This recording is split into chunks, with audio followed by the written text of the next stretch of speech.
سلام على عباده الذين اصطفى أما بعد.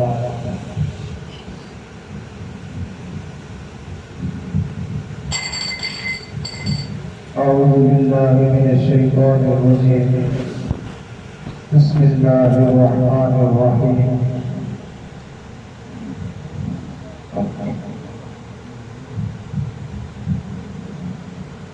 كل نفس ذائقة الموت ثم إلينا ترجعون.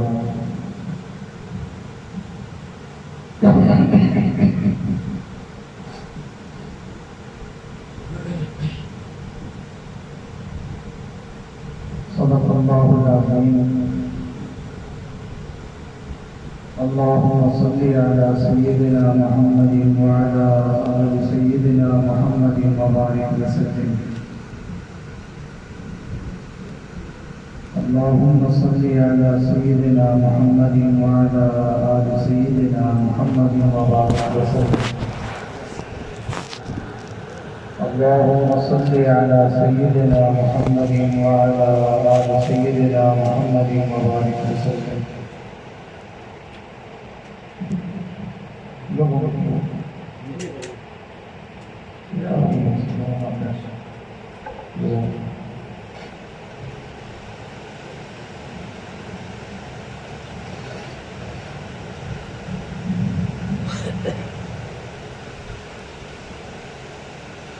کوئی آتا ہے کوئی جاتا ہے،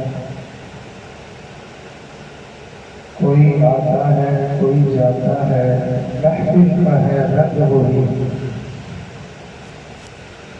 ساتھی کی نوازش جاری ہے، مہمان بدلتے رہتے ہیں.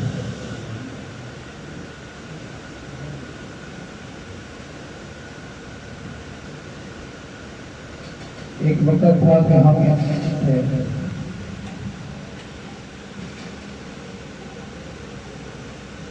ان شہروں کو اور ان بستیوں کو آباد کرنے والے اور چلتے تھے. آج اس دنیا میں اپنا نام و نشان نہیں ہے. آج ہمارا نام ہے. آج ان گلیوں میں ان بازاروں میں ہماری چہل پہل ہے. پھر آنے والے کل میں شاید ان چہروں میں سے کوئی بھی نہیں ہوگا، نئے چہرے ہوں گے، نئے لوگ. یہ دنیا کے نئے نقشے ہوں گے.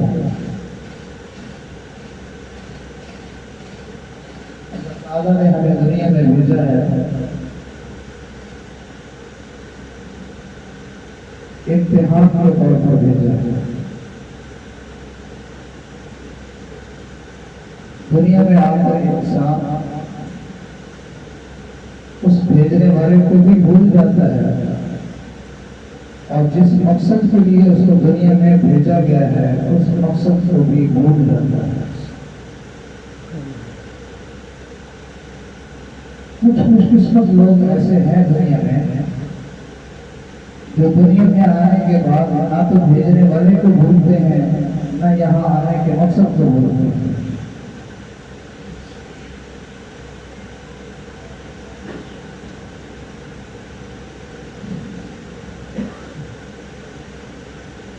ہمیں یہ بات کیسے پتہ چلے کہ کون بھیجنے والے کو بھول گیا ہے؟ ہمیں یہ کیسے پتہ چلے کہ کون اس دنیا میں آنے کے مقصد کو بھول گیا ہے؟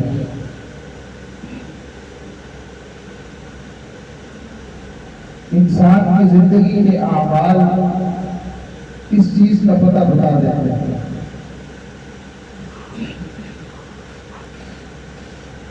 آپ دیکھا ہوگا کہ ایک آدمی کسی جگہ جانا چاہتا ہے اور وہ راستہ بھول گیا ہے. اس کے آگے پیچھے دائیں بائیں ادھر ادھر دیکھنے سے آپ کو اندازہ ہوتا ہے کہ لگتا ہے یہ بندہ راستہ بھول گیا ہے. یہ کبھی اس سے پوچھ رہا ہے، کبھی اس سے پوچھ رہا ہے. یہ بھولنا بڑھتا ہے انسان.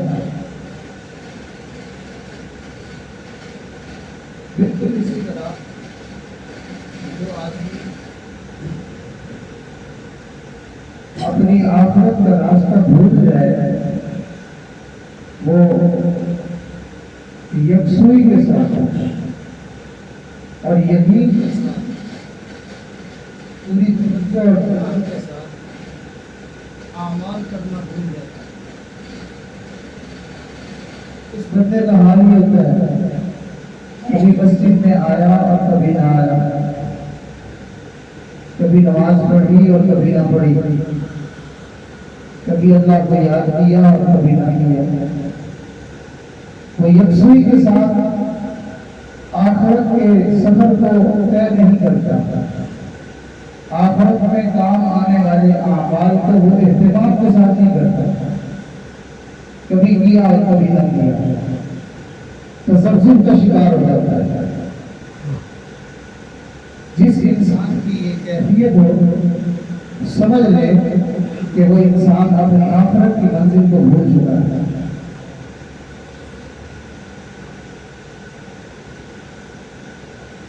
شیطان نے آج ہمیں ایک دھوکے میں ڈالا ہے، جس کسی کو سنے وہ زبان سے یہ کہتا ہے کہ یہاں نہیں رہنا، چلے جانا،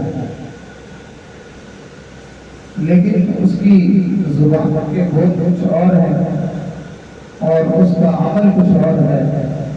اس کا عمل دیکھ کے یہ نہیں لگتا کہ اس میں چلے جانا ہے، اس کا ارادہ جانے کا نہیں ہے، اس کا ارادہ رہنے کا ہے۔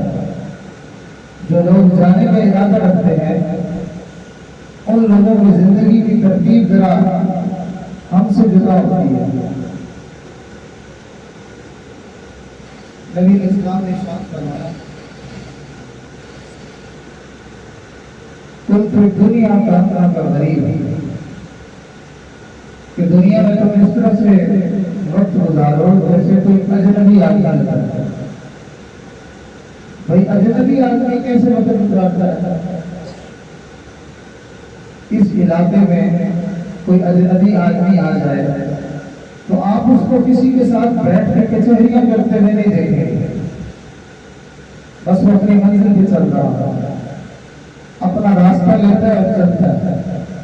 مجبوری ہو جائے، پیاس لگے تو تھوڑی دیر بیٹھے گا، پانی پیے گا، بھوک لگی ہے تو کھانا کھائے گا اور پھر اپنا سفر شروع کر دے گا۔ اجنبی بندہ لوگوں کے ساتھ بیٹھ کے کچہریاں نہیں کرتا، لوگوں کے ساتھ بیٹھ کے کہے نہیں لگاتا، لمبی کام کے نہیں سوتا، بے فکر ہو کے وہ سویا ہوا نظر نہیں آئے گا۔ اجنبی آدمی ہمیشہ اپنی منزل کی طرف، اپنے سفر کی طرف رواں دوا رہتا ہے۔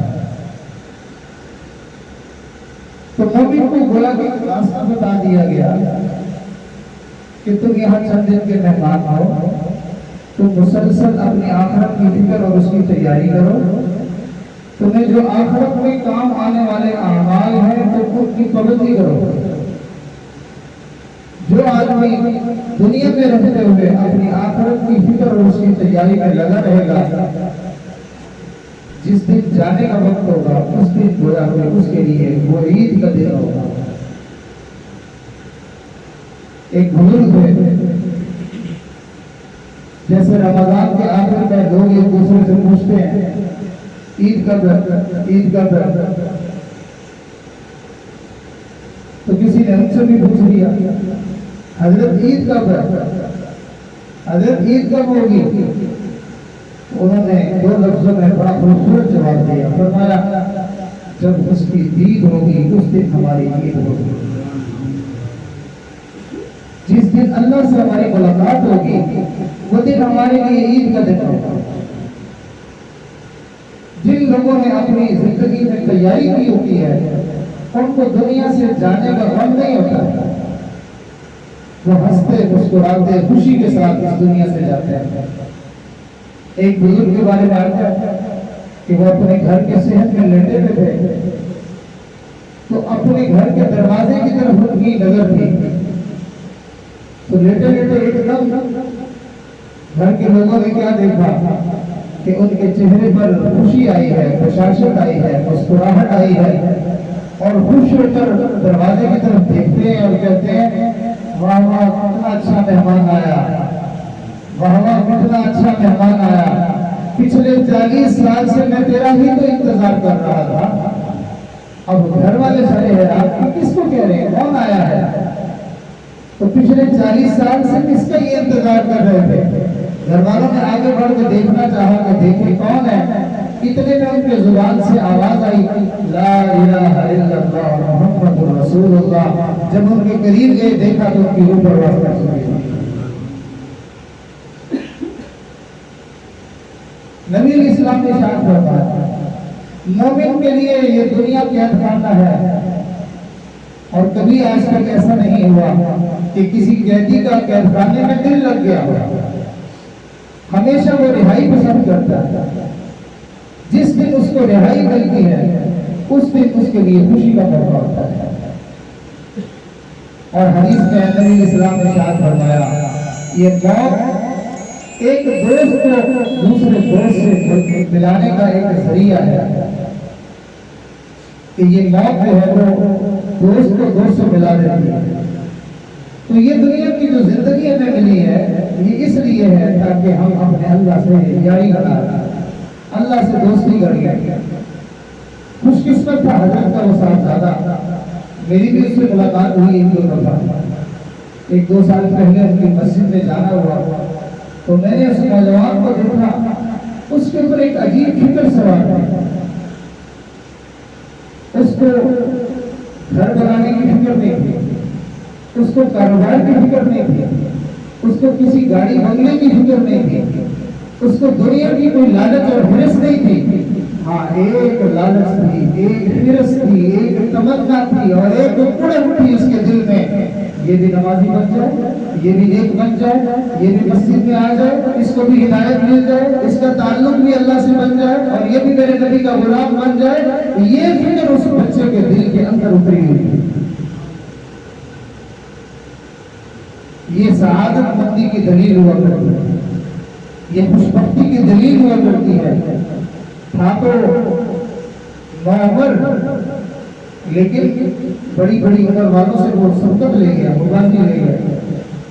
چھوٹی عمر میں اس نے اپنے اللہ کو راضی کرنے میں ایسا وقت گزارا ہے، آپ سب لوگ مجھ سے زیادہ جانتے ہیں کہ اس نوعمری میں اس نے اگر کچھ کیا ہے تو اللہ کے گھر کو آباد کیا ہے، اگر اس نے کچھ کیا ہے تو اللہ کے قرآن کو اپنے سینے میں محفوظ کیا ہے، اگر اس نے کچھ کیا ہے تو نبی کے احادیث کو اس نے اپنے سینے کے اندر اتارا ہے۔ ایسے نوجوانوں کو جب قبر میں اتارا جاتا ہے تو اللہ تعالیٰ ان کے وجود کی برکت سے قبر کو بھی روشن اور منور کر دیتے ہیں۔ میرے حضرت امام بخاری رحمۃ اللہ علیہ کے مزار شریف پر تشریف لے گئے تو حضرت فرماتے ہیں کہ امام بخاری جنہوں نے بخاری شریف کی کتاب لکھی ہے، فرمایا ان کی قبر شریف سے آج بھی خوشبو آتی ہے، صدیاں بیت گئی آج بھی قبر سے خوشبو آ رہی ہے۔ اور فرمانے لگے رات کے وقت میں ایک خاص لمحہ ہوتا ہے جس وقت خوشبو خاص طور پر پھوٹتی ہے۔ فرمایا میں نے دیکھا کہ لوگ بڑے حیران ہوتے ہیں کہ قبر سے خوشبو آتی ہے، مٹی سے خوشبو آتی ہے۔ فرمایا لوگ حیران ہوتے ہوں گے، ہوتے رہے، مجھے تو حیرانگی اس لیے نہیں ہوتی کہ اس قبر کے اندر تو گلاب کا پھول سویا ہوا ہے اور پھول کو مٹی میں رکھ دو تو مٹی سے خوشبو آیا ہی کرتی ہے۔ تو نبی علیہ السلام کی محبت جس سینے میں ہو، اللہ کا قرآن جس سینے میں ہو، اللہ کی محبت جس سینے میں ہو، اللہ تعالیٰ اس کی وجہ سے قبر کو بھی معطر اور منور کر دیا کرتے ہیں۔ تو جانا تو پیارے ہر ایک نے ہے ہی صحیح، ہم میں سے کوئی ایسا نہیں ہے جس نے نہ جانا، سب نے ہی جانا ہے۔ لیکن وہ نوجوان جاتے جاتے ہمیں ایک پیغام دے گیا ہے، وہ نوجوان جاتے جاتے ہمیں ایک پیغام دے گیا ہے کہ دیکھو میں بھی تو تمہارے اسی علاقے میں وقت گزارنے والا تھا، میں بھی تو اسی ماحول میں پلنے والا تھا، میں بھی تو اسی معاشرے میں رہنے والا تھا۔ اگر میں اس ماحول اور معاشرے سے متاثر ہو کر دنیا کا گرویدہ اور دنیا کا چاہنے والا نہیں بنا، بلکہ اللہ اور اس کے رسول کی محبت میرے دل میں ہے، معلوم ہوا تم بھی اس طرح سے زندگی گزار سکتے ہو، تمہیں بھی ایسی زندگی گزارنی چاہیے۔ حدیث مبارکہ میں آتا ہے کہ اللہ کے نیک بندے جو دنیا میں اللہ کی رضا اور خوشنودی کے مطابق زندگی گزارتے ہیں، وہ نیک بندے جس زمین کے ٹکڑوں پر زندگی گزارتے ہوئے گزر بسر کرتے ہیں، جہاں بیٹھ کر وہ اعمال کرتے ہیں، زمین کے وہ حصے ان کی جدائی میں روتے تھے، اور آسمان کے وہ دروازے جہاں سے ان کے اعمال اوپر لے جائے جاتے ہیں۔ ابھی مولانا فرما رہے تھے کہ ماشاءاللہ میرے بیٹے نے رمضان میں 2 قرآن سنائے، بڑی بات، شاید ایک قرآن کو اگلے سال کا بھی سنائے۔ اور پھر مزے کی بات یہ ہے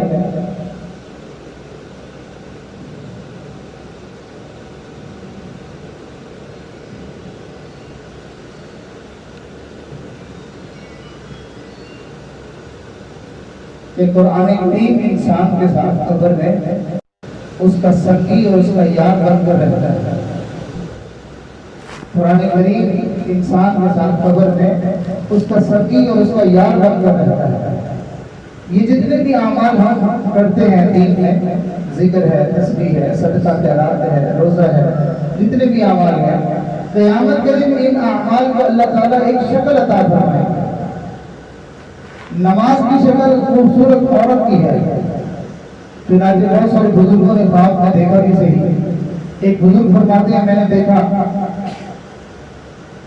خواب میں بڑی حسین اور خوبصورت عورتیں ہیں، تو میں نے پوچھا کہ یہ کس کے لیے ہے؟ کہا یہ تمہاری کے لیے ہے۔ تو ان میں سے میں نے دیکھا کہ ایک بڑی حسین اور خوبصورت ہے، لیکن وہ نابینی ہے، آنکھیں نہیں ہیں اس کی۔ تو میں نے کہا اس کو کیا ہوا، اس کی آنکھیں کیوں نہیں ہیں؟ کہا کہ تمہاری یہ وہ نماز ہے جس کو تم آنکھیں بند کر کے پڑھتے ہو۔ نماز کے اندر آنکھیں بند کرنا علماء نے مکروہ لکھا ہے۔ تو نماز کے اندر آنکھیں، جس نماز میں تم نے آنکھیں بند کر لی تھی، اس وجہ سے یہ تمہاری یہ نماز جو بیوی کی شکل میں تمہارے سامنے ہے، یہ نابینی ہے۔ تو دنیا میں جو آدمی قرآن کریم کے ساتھ محبت کرے گا، دوستی کرے گا، یہ قرآن اس کے ساتھ قبر میں اس کا دوست بن کر آئے گا، اس کا غمخوار اور اس کا ساتھی بن کر آئے گا۔ تو میں یہ کر رہا تھا کہ وہ جاتے جاتے ہمیں پیغام دے گئے، ایک واقعہ عرض کر کے بات کرتے ہیں۔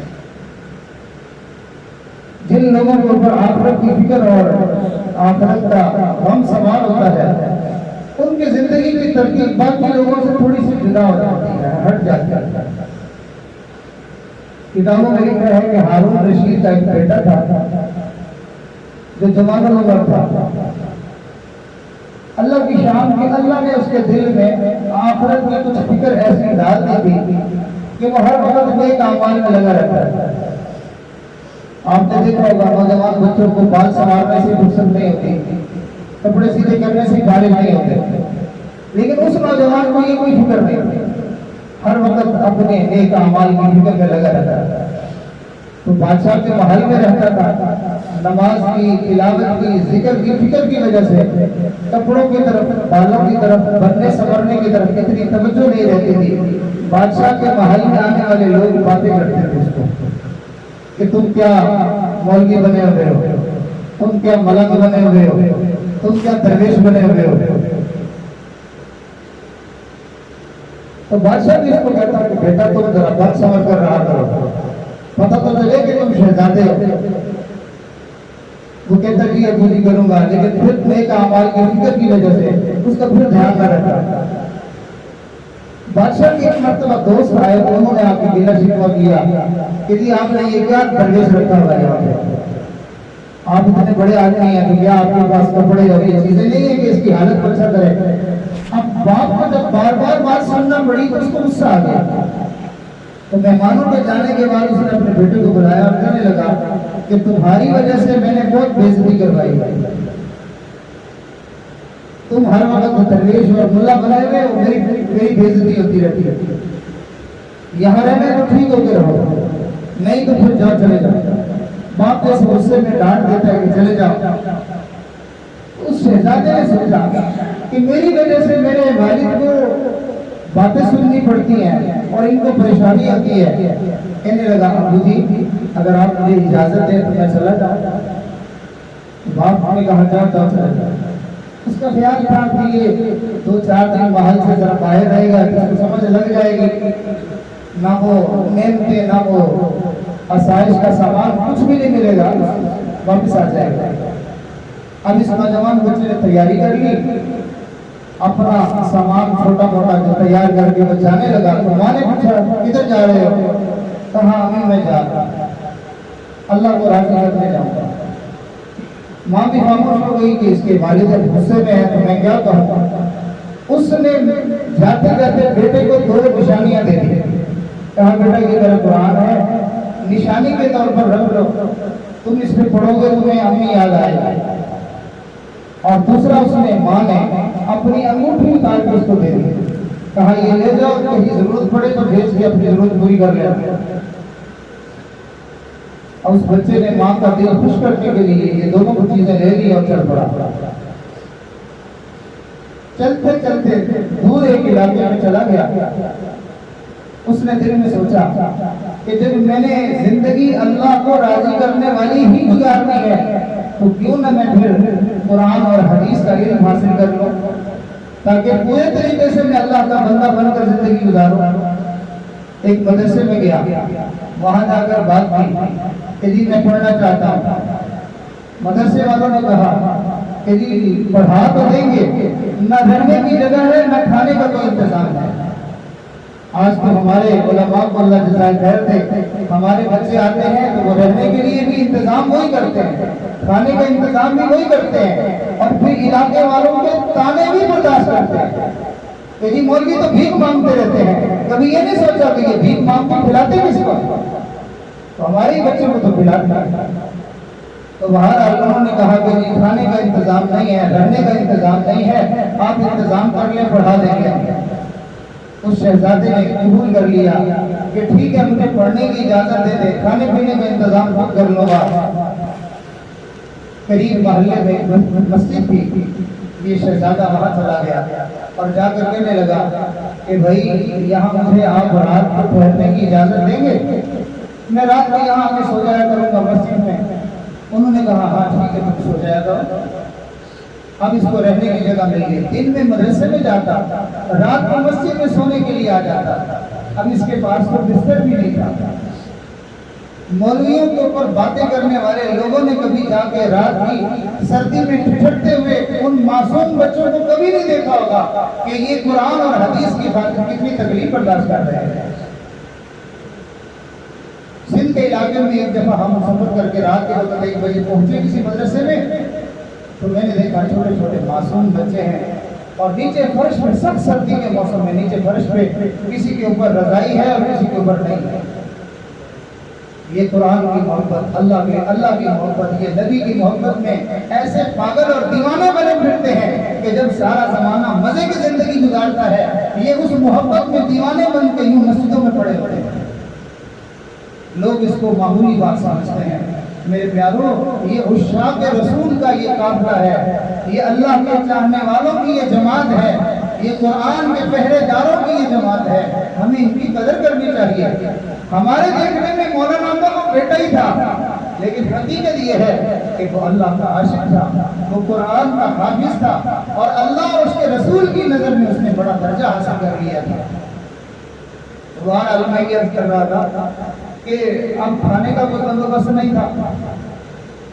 جمعۃ المبارک کے دن مدرسے سے چھٹی ہوتی، وہ شہزادہ شہر گیا جہاں سارے مزدور بیٹھے ہوئے تھے، مزدوروں کی قطار میں وہ بھی جا کے بیٹھ گئے، لیکن اس کا چہرہ بتا رہا تھا کہ یہ چہرہ تو کوئی اور ہے، مزدوروں جیسا تو چہرہ نہیں ہے یہ۔ ایک تو ویسے شہزادہ تھا اور اوپر سے نیکی تقوی کا نور اس کے چہرے پہ چمک رہا تھا، اور پھر تیسری بات مزید یہ تھی کہ مزدور تو سارے بیٹھے ہوئے گپے مار رہے تھے اور یہ نوجوان بچہ قرآن شریف لے کے بیٹھ کے پڑھ رہا۔ ایک آدمی مزدور ڈھونڈنے کے لیے آیا، ادھر ادھر ادھر کرتے کرتے اس نے دیکھا کہ یہ عجیب خوبصورت نوجوان بچہ ہے، یہ کیسا بچہ ہے اور یہ قرآن پڑھ رہا ہے، تو اس کے پاس چلا گیا، جا کے کہتا ہے بیٹا